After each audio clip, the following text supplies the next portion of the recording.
मकर राशि वालों, अब आप ही की स्वामी के घर में राहु का प्रवेश हो गया है, यानी कि राहु का साम्राज्य आ गया है। राहु अब राजा हो गया है। ऐसे भी कहा गया है कि राहु कलयुग का राजा होता है। इससे पहले यानी कि 18 मई से पहले तक राहु मीन राशि में था, यानी कि देवगुरु बृहस्पति घर में, यानी कि शत्रु के घर में राहु था, जिसके कारण से वो अच्छा रिजल्ट ना दे करके बुरा रिजल्ट दे रहा था। लेकिन इस समय में अब वो अपने मित्र के घर में, शनि के घर में, कुंभ राशि में प्रवेश जो है सो कर जाएगा 18 मई को। कहते हैं, शास्त्र में कहा गया है कि जस शनि तस राहु, यानी कि जैसा शनि होगा वैसा ही राहु होगा, अथवा जैसा शनि होता है वैसा ही राहु होता है। देवी और सज्जनों, राहु के दूसरे भाव में आपके कुंडली के बैठने के कारण क्या परिणाम होगा इसको समझेंगे, लेकिन उससे पहले मकर राशि के बारे में मैं आपको 10 गुप्त बातें बताने जा रहा हूं जो आपके अलावा कोई भी आपके बारे में नहीं जानता है। कुछ ऐसी बातें आपको बताने जा रहा हूं। आइए पहले उस पर में चर्चा करें, फिर जानने की कोशिश करेंगे, कुछ जानने की कोशिश करेंगे कि राहु के दूसरे भाव में बैठने के कारण क्या आपको 15 बेहतरीन परिणाम मिलने वाले हैं। फिर जानेंगे कि अगर आप जीवन में परिश्रम तो कर रहे हैं लेकिन भाग्य का साथ नहीं मिल रहा है तो ऐसा क्या करें जिससे आपका भाग्य मजबूत हो और आप भी दिन दोगुना रात चौगुना वृद्धि करने लगे। देवी और सज्जनों, आइए चर्चा को आरंभ करते हैं, जानने की कोशिश करते हैं। मकर राशि वालों के लिए कुंडली के दूसरे भाव यानी कि कुंभ राशि में राहु है, तो इसको बाद में जानते हैं, पहले आपकी गुप्त बातों को जानते हैं। सबसे पहला, भीतर से बहुत संवेदनशील होते हैं मकर राशि के लोग। बाहर से भले ही मजबूत और ठंडे दिखाई दे आपको, लेकिन मकर राशि वाले दिल से बहुत भावुक और संवेदनशील होते हैं। वे अपने जज्बात आसानी से जाहिर नहीं करते। मन में अगर दुख भी है तो वो सामने प्रकट नहीं करेंगे। बहुत परेशानी में है, बहुत उलझन में है, फिर भी आपको पता नहीं लगने देंगे। आपको ऐसा लगेगा कि मकर राशि का व्यक्ति बड़ा मजबूत है, बहुत कठोर है, बहुत कठोर हृदय का है, लेकिन ऐसा नहीं है।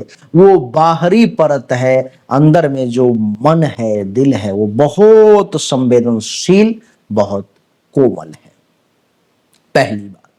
दूसरी बात मकर राशि के लोगों के बारे में कि हर चीज की ये योजना बनाते हैं। क्या अर्थ है इसका? ये लोग बिना प्लानिंग के कुछ नहीं करते। इनकी हर चाल सोची समझी होती है, चाहे वह जीवन का कोई भी क्षेत्र हो। बिना सोचे समझे एक पग नहीं उठाते, नहीं, यानी कि पग पग का वो प्लानिंग करके ही मकर राशि के लोग चलते हैं। देवी और सज्जनों, तीसरा, अकेलापन पसंद होता है। भीड़ से ज्यादा इन्हें अकेलापन भाता है। ये अपने विचारों और कामों में डूबे हुए रहना पसंद करते हैं। अपने आप में ही लेना न देना, मगन रहना, अपने में ही मगन रहने का प्रयास ये करते हैं जो इन्हें अच्छा लगता है। हमने चौथा पॉइंट आपके बारे में लिखा कि परिवार के लिए कुछ भी कर सकते हैं। ये कुछ भी यानी कि कुछ भी यानी कि कुछ भी आप समझ सकते हो। मकर राशि वाले अपने परिवार और कर्तव्यों को सबसे ऊपर रखते हैं। उनके लिए परिवार पहले का सिद्धांत जो है सो रहता है। हमने 5वां पॉइंट मकर राशि के बारे में लिखा कि कभी भी हार नहीं मानते। परिस्थिति कितनी भी विपरीत हो जाए, एक के बाद एक मुंह की क्यों ना खानी पड़े, पराजय क्यों ना हासिल हो, लेकिन मकर राशि का जो हृदय है, मन से ये कभी पराजित नहीं होते। एक के बाद एक कदम बढ़ाते हुए रहते हैं। यानी कि इनकी सबसे बड़ी ताकत इनकी डिटर्मिनेशन है। एक बार जो ठान लेते हैं उसे पूरा करके ही दम लेते हैं, उसमें कहीं से कोई दो राय की बात नहीं होती। छठा पॉइंट हमने लिखा कि सफलता धीरे धीरे इनको प्राप्त होती है, लेकिन पक्की सफलता प्राप्त होगी। देवी और सज्जनों, ये लोग तुरंत नहीं चमकते हैं। ऐसा नहीं कि चट मंगनी और पट ब्याह वाली बात नहीं, तुरंत जो है सो कुछ गांव में गया और चम चम करके बहुत आगे निकल गए, ऐसा नहीं होता है।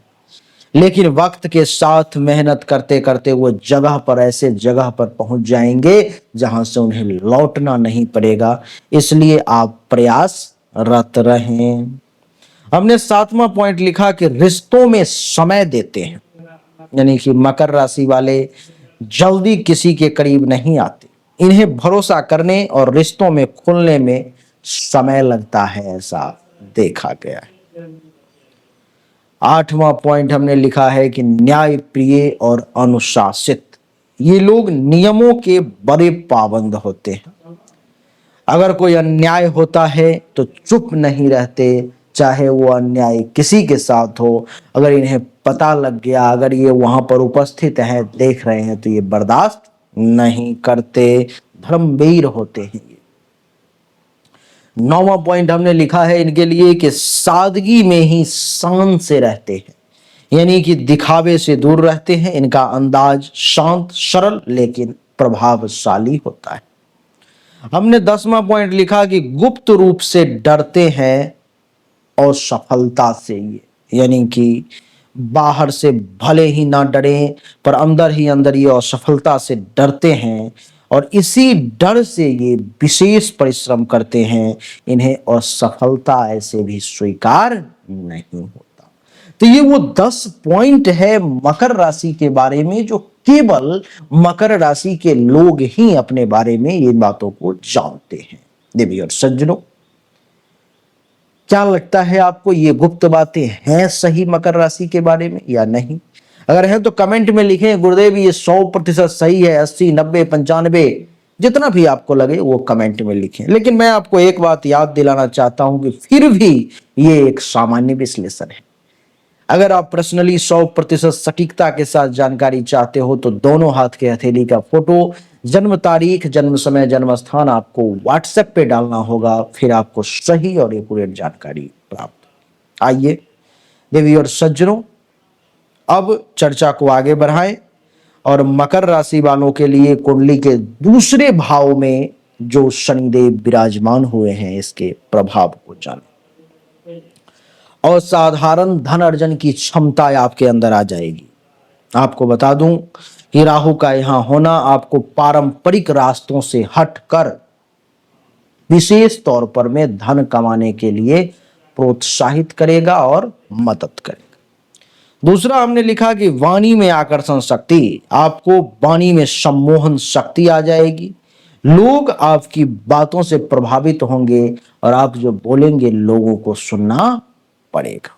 तीसरा हमने लिखा कि विदेश से लाभ, दूसरा भाव धन का भाव है और राहु का संबंध विदेश से होता है, इसलिए विदेश से कमाई और विदेशी प्रॉपर्टी का योग भी आपके लिए बनता हुआ प्रतीत हो रहा है।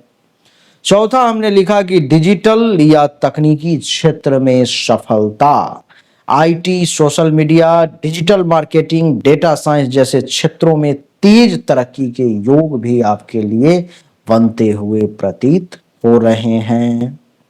हमने 5वां पॉइंट लिखा कि भाषाओं में पकड़ हो जाएगी आपकी, क्योंकि दूसरे भाव में राहु है तो एक से अधिक भाषाओं को आप हो सकता है तो यह सीख लें, जान लें, अथवा आपकी योग्यता हो जाए, रुचि हो जाए, ऐसा संभव है।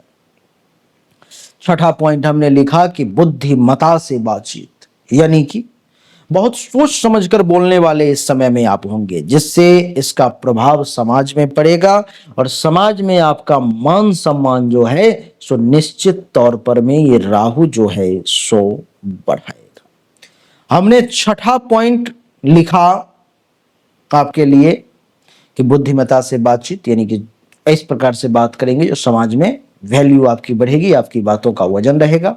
7वां पॉइंट हमने लिखा कि आर्थिक रूप से आत्मनिर्भर बनने की तीव्र इच्छा, यानी कि राहु यहां आपको बचपन से ही पैसा कमाने की प्रेरणा देता है, बचपन से ही कुछ ना कुछ करके धनोपार्जन करने की इच्छा आपके अंदर जो है उत्पन्न हो, ऐसी कोशिश रहती। 8वां पॉइंट हमने लिखा कि रहस्यवादी और शोधकारी स्वभाव, राहु की वजह से गूढ़ और गुप्त विषयों की ओर आपका ध्यान आकर्षित होगा, जैसे कि तंत्र, ज्योतिष, मनोविज्ञान आदि के क्षेत्र में भी आपकी रुचि जो है सो राहु बढ़ाएगा।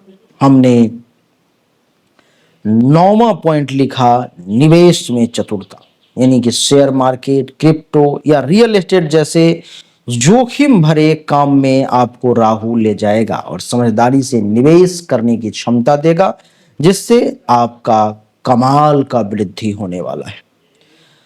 हमने 10वां पॉइंट लिखा है ग्लोबल सोच और नेटवर्क। इस समय में आपको आपका माइंडसेट सीमित नहीं होगा, अंतर्राष्ट्रीय स्तर पर आप सोचेंगे, जिससे आपके संपर्क भी बनते हुए चले जाएंगे।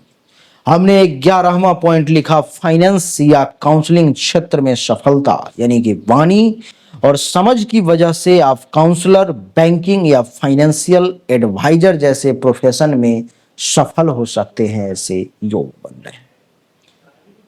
हमने 12वां पॉइंट लिखा निडरता से अपनी बात रखना। राहु आपको साहसी बनाएगा, जो सही लगता है वह खुलकर कहने की हिम्मत आप में देगा, ये कमाल की बात है। हमने 13वां पॉइंट आपके लिए लिखा कि परिवार में विशेष भूमिका, यानी कि आप अपने परिवार में आर्थिक रूप से मजबूत स्तंभ बन जाएंगे, भले ही शुरू में अभी आपको संघर्ष करना पड़े, लेकिन आप कमाल कर देंगे। हमने 14वां पॉइंट लिखा पब्लिक स्पीकिंग में कमाल। राहु की वजह से बोलने का स्टाइल अनोखा और यादगार होगा, लोग आपको सुनना पसंद करेंगे। हमने 15वां पॉइंट लिखा कि विलासिताओं की प्राप्ति, यानी कि राहु की स्थिति आपके जीवन में गाड़ियां, तकनीक, गैजेट्स और भौतिक सुखों की ओर आपको आकर्षित करेगा और आप उन्हें प्राप्त करके रहेंगे आने वाले समय में। 18 मई के बाद ये मेरा वादा है आपसे। तो देवी और सज्जनों, यही थी मकर राशि वालों के लिए गुप्त बातों का क्या राज है, वो हमने खोला। राहु का क्या प्रभाव रहेगा वो हमने बताया। लेकिन अगर आपको भाग्य का साथ नहीं मिल रहा है, परिश्रम कर रहे हो लेकिन जीवन में आगे नहीं बढ़ पा रहे हो, तो आपको चाहिए कि आपको अपने भाग्य को मजबूत करना चाहिए। भाग्य का मालिक बुध है, बुध का रत्न पन्ना है, पन्ना रत्न जरूर धारण करें। कहीं से भी दुनिया में लेकर के आप धारण करें, कोई दिक्कत नहीं है, लेकिन धारण करें। अगर नहीं पता है, इसके बारे में विशेष जानकारी नहीं है, तो 25,000 रुपए जमा कर लेंगे तो पन्ना रत्न आपको ओरिजिनल पूजा पाठ के साथ अंगूठी बना करके मिल जाएगी। नहीं सक्षम है, 5,000 रुपए जमा करेंगे, पन्ना उपरतन आपको पूजा पाठ अंगूठी के साथ आपको प्राप्त हो जाएगी। दोनों में से जो चाहिए व्हाट्सएप पर में सामने दिए गए नंबर पर मैसेज कर लेंगे, मिल जाएगा आपको। वैसे अच्छा ये होगा कि जन्म कुंडली या हस्तरेखा की जांच करवा करके अगर धारण करें तो ज्यादा अच्छा रहेगा। तो देवी और सज्जनों, यही थी आज की हमारी छोटी सी वीडियो, जिसमें मकर राशि वालों के लिए राहु का जो साम्राज्य आ गया है वो क्या परिणाम देगा हमने बताने का प्रयास किया है। उम्मीद करता हूं कि अच्छा लगा होगा, पसंद आया होगा। अगर आपको अच्छा लगा, पसंद आया, तो इस वीडियो को लाइक करें, शेयर करें, चैनल को सब्सक्राइब करके इसके बेल आइकन के बटन को दबाएं। एक बार फिर से आप सभी का बहुत बहुत धन्यवाद। Thank you so much. जय हिंद, वंदे मातरम। बोलिए राधे राधे, राम राम।